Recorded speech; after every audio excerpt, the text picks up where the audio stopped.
What's up, everybody? Welcome to today's video. If you saw last week's video, then you saw, just going to jump right into it, you saw that the wheel studs are they're just too short. So we really need to get longer wheel studs. So again, we're going to fast forward. You guys get the benefit of not having to wait as long as I had to wait. So I went ahead and got some new parts, by the way. I haven't showed you guys. There's a bunch of new parts that need to get installed on the cars, etc. And we're working our way down the list. And I should point out, yes, you see, it's finally gone. The front bumper is gone. It's been dropped off, delivered to get repainted. It's a replacement for the other new front bumper that the body shop accidentally cracked. So they'll get that done when they get that done. So look out for that video. But I got these parts right here from China. What this is your actual license plate lights, but it's the actual LED. Here's why I like these things. As you can see, it's an entire replacement LED light with the housing. Most people just sell you the bulbs. If you're like me and you switch to a carbon fiber trunk, these OEM ones are actually the tabs. It's kind of hard to show you with one hand. I'll show you on this one. These tabs are actually on the outside, so you push it down like that. It doesn't fit at all, so you can't use it. And so I ordered these from China. This took 2+ months to get in. So just in case, again, you never know if you can get a Civic or whatever. I did order 2. So with those of you that are looking for the LED look as far as on your license plate without spending a ton of money on some bulbs, I'm not gonna name the companies that charge you, $15, $20 per bulb. This is $6. So, but again, you had to wait a long time to get them. So that's that. Also, obviously, you guessed it, we have, bam, APR extended length wheel studs. This is what we need to get installed so that we can get the wheel spacing proper, and as well as get the lug nut onto the wheel, because again, we were only able to get like 3-4 threads, which is unsafe. So I haven't even been driving the car just to be on the safe side until I got these. So I got 2 sets, obviously, for both front wheels. The back wheels are okay, and of course to go along with it, because nobody can, we're going to answer the question today, nobody can answer, do regular lug nuts work with the extended, or do you have to get extended lug nuts? They didn't even know the answer. So just to be on the safe side so we don't run into another problem, I went ahead and ordered some new lug nuts. I got more than I need, obviously, for the front and the back to match. I don't know how it's going to come out. It's going to look. These are locking. Always get locking, people. People can't steal your wheels. Bam. There we go. You know your boy had to get the Neo Chrome. Look at the light. Oh my god, it looks actually amazing. Hopefully you guys can see that. Looks amazing. But okay, there we go. We're going to go ahead and take all this stuff to the shop. Right now, actually, how do I put it in properly? Right now, and we're going to go and get this installed. This should be plug and play, but I don't remember. I'm just going to take it up to this in case I got to cut and splice wires to go and just get that done. But yeah, I'm excited about this. Finally, we get together, then we can go boosting properly, safely, not have to worry about anything. So, let me take my dog out, and then we're going to go ahead and head to the shop, and we're going to throw these parts in. Yeah. Right here. Again, I figured it out. Took me a second. It actually unplugs underneath the light, as you can clearly see. I was looking for the plug up here, like, what the heck? That's where the light goes. So here's the original one. You see, unplug it from there. Plug the new ones into there, and simply slide it into these holes right there. And there you go. Simple install. I was about to, I thought I had to cut and splice, and I was like, oh, it plugs in right there. Cool. So we're just going to plug these new ones in and set them in place. Really simple. Alright guys, that's of it. And I'll get them inside here. I don't have time right now, but we'll get that done. That way the lights on.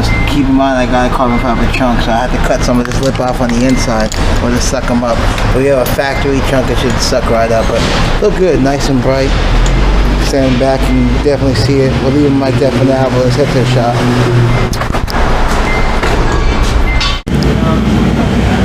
Getting ready to get the operation done. Heck yeah. I'm going to also bleed the brakes because the brake pedal feels squishy as hell. So we're going to do the operation again. You guys saw APR studs, that nothing going on, super, all that good stuff. And we're going to get to see how they install studs. I don't think it's too hard. How hard is it to do studs? Because people do this shit in the garage. I was watching YouTube videos this weekend. People were like knocking it out like it ain't shit. I've never done it. I know like my first time, so I don't know how hard it is to. It's not like the hardest thing most of the time, unless something's really rusty or something bites you. You know what I mean? Rusty. God forbid. Rusty. I'm used to rust. I'm from up north. used to. I'm from up north, so. Oh yeah, that is true. Yeah, you gotta deal with salt and all that. Yeah, you're right. Yeah. Well, David, everything down there, as you notice, is all brand new, so nothing should be rusty. Should be. Yay.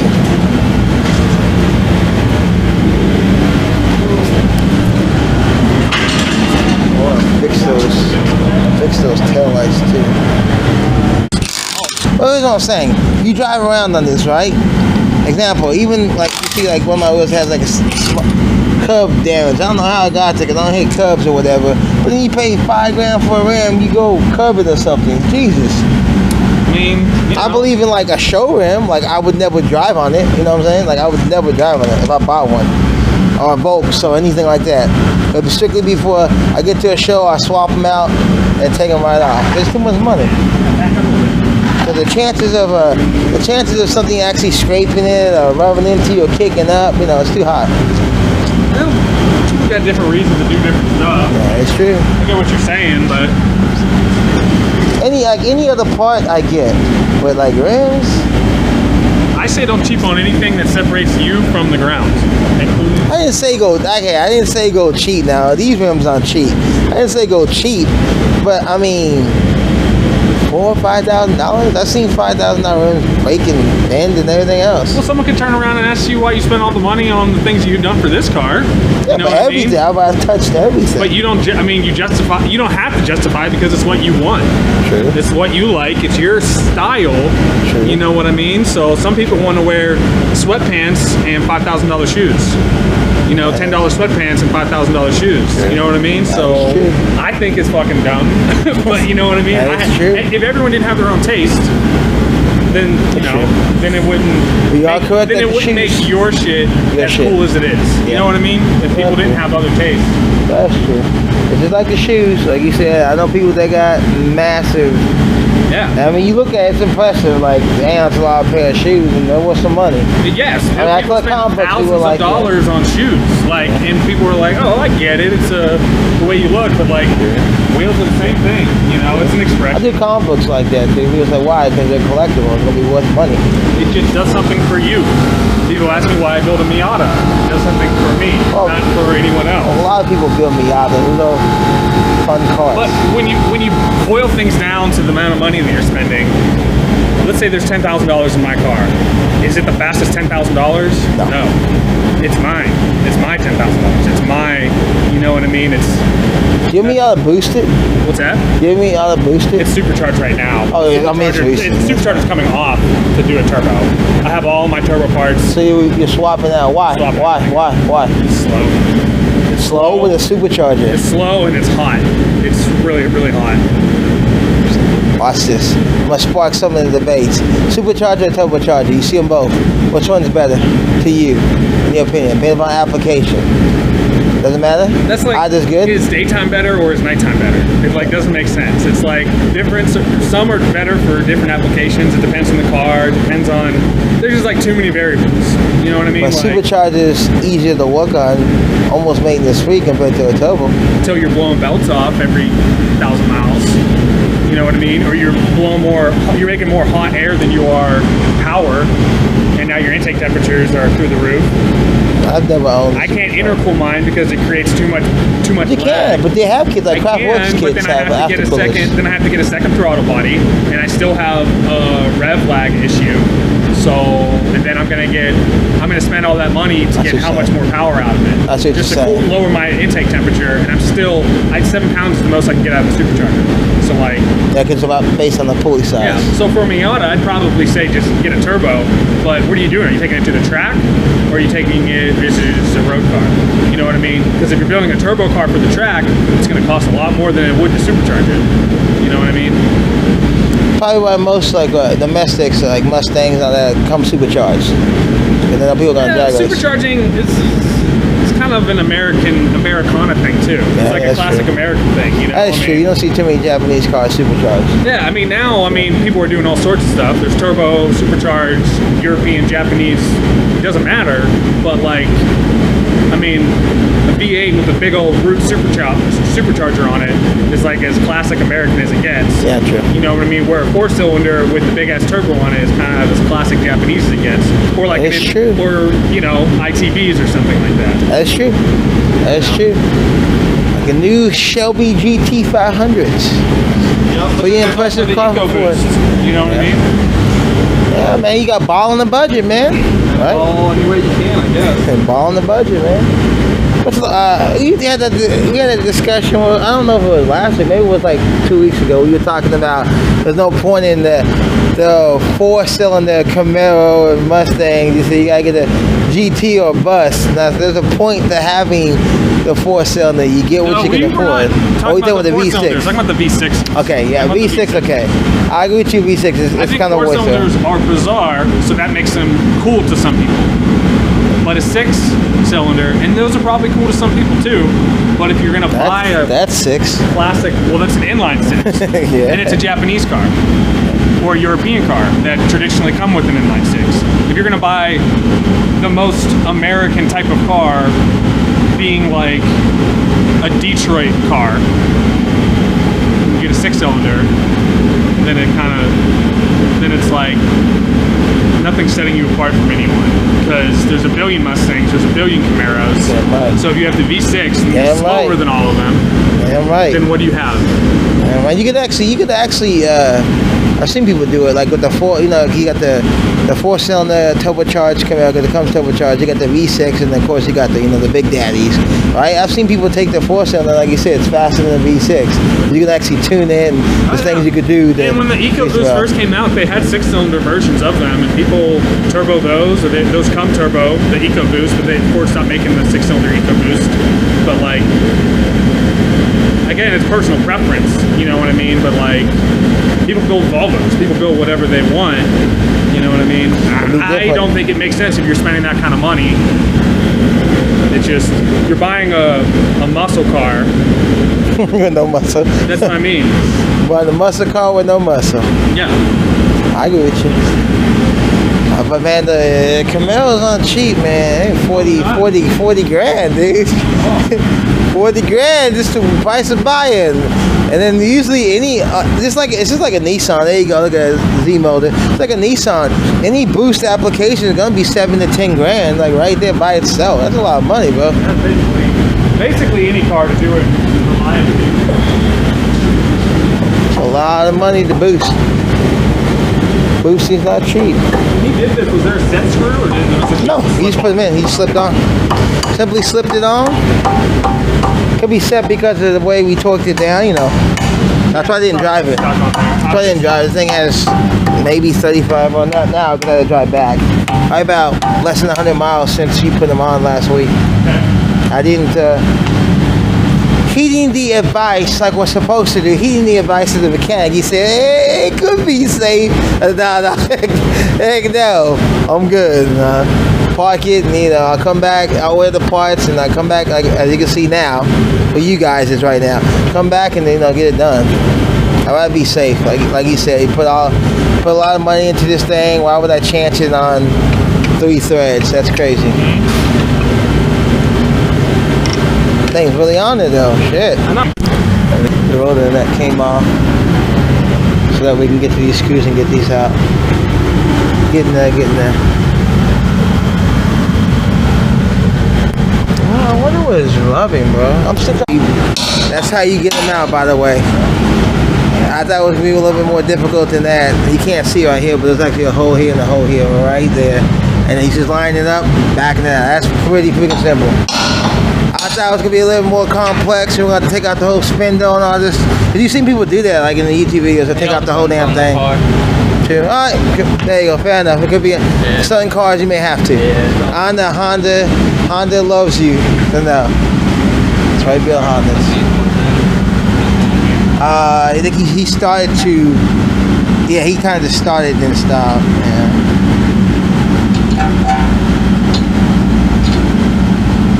I was about to say, oh my, I was about to go paranoid. Come on now. Sure, it fits all the way through. Oh. Why is it getting stuck? Getting stuck back here. Oh, okay. Stuck in the back. Yeah. You have to hammer that, or? So you saw it went through. You saw it's just getting stuck back here. Again, I don't know if you guys can see it. The splines on the inside. You guys are wondering how this thing holds. I didn't know that either. So I mean, I'm not gonna pretend that I knew how these things held on. They did a good explanation on why and how. What are you getting caught on? Well, you have to kind of pull the motor in order to install the turbocharger and a 350. We'll be doing that soon to the 350. You see it now? All motors pulled out. So basically, back over here is an update. I do some type of punch to punch this through, then get through, and again get the splines to hold it. It'll be good to go. But actually, not that hard of a job. Of course, if you have the proper tools, anything is easy.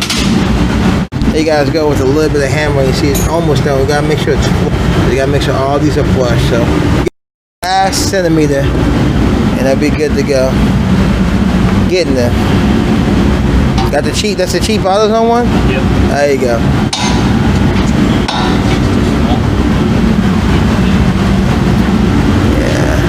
Just a little bit.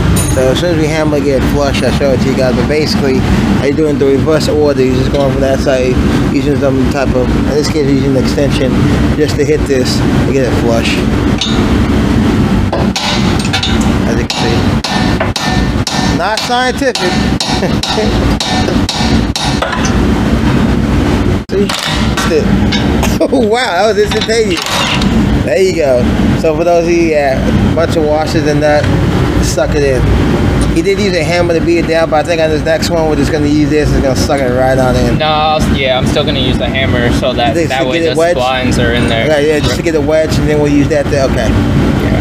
We're going to listen to Anders. That way you don't damage. There you go. So I realized, like I said, there are splines on the inside of this. I didn't even know that on the inside of this. He said, David said that if you take this part off, there's like a bearing that you might have to replace if you do that. Yeah, it's the wheel bearing. Okay. Yep. That's sucked in. It's flush. On to the next one. Cool. Now, something that took you like 1 second to do. I'm going to show you just a little bit to get it going. So it's decent. It's not going to be tight. So you should wobble just a little bit, just to get on there, and then we'll use the washer nut method, and then you can watch it's gonna suck right in, and we do it every single one exactly the same. Taking them off, we just beat on them, comes out really simple, but like he said, every car is different. This is how it happens on the Honda. Honda loves you. There you go, you saw it suck right in. And it's in there. We want to make sure that these have to be flush too. No gap, but that's it. Wow, that's not complicated at all. I think it was gonna be daunting, and there you go. All of them in on this side. You just check and make sure they're all flush. They gotta be flush, and then we're gonna put everything. Okay, so we're gonna do the other side, but that's what it looks like. Nice, simple. Wow, that's fucking easy. I'm thinking it's gonna be more complicated, you know, getting my game face on and all that, and but once he figured it out, to be honest, once he figured out how to do it, this is gonna go quick as hell. But oh, right there on the table. We didn't pull them out the package. They and those are the extended bolts. No, I came close, messed up, about one. I was like, yeah, and I was like, fuck, I need two. I said, oh, I need two. Well, I cancel. We'll buy two. Because, I'm thinking like one side. I'm like, yeah, I'm like, there's two wheels. Hold on, I was like, oh shit, cancel. Let me get that discount. Hold on. Yeah, two sides, two logos. Not gonna do the back. The backs are perfectly fine. And again, you guys saw last week's video when he was working on it, and we were only able to catch three threads. That's why we're doing this whole process to be safe. because the car obviously is boosting. There's a lot of money in the car. So we want to extend the studs. Don't want to have any problems. We're good. Save some of that money. A long stud. They said 1 inch. 1 inch? They said 1 inch from 1 inch bigger than factory. That looks like way more than 1 inch. So yeah, the question was, do you need extended lug nuts like so to go on there? I'm gonna say yes. That's pretty freaking long. That's gonna come way short. So yeah, I would say go ahead and get extended lug nuts. To answer your question where you ask, go ahead and get extended lug nuts. It says 1 inch, but that looks a lot bigger than 1 inch. But we'll throw it on there. We're about to check it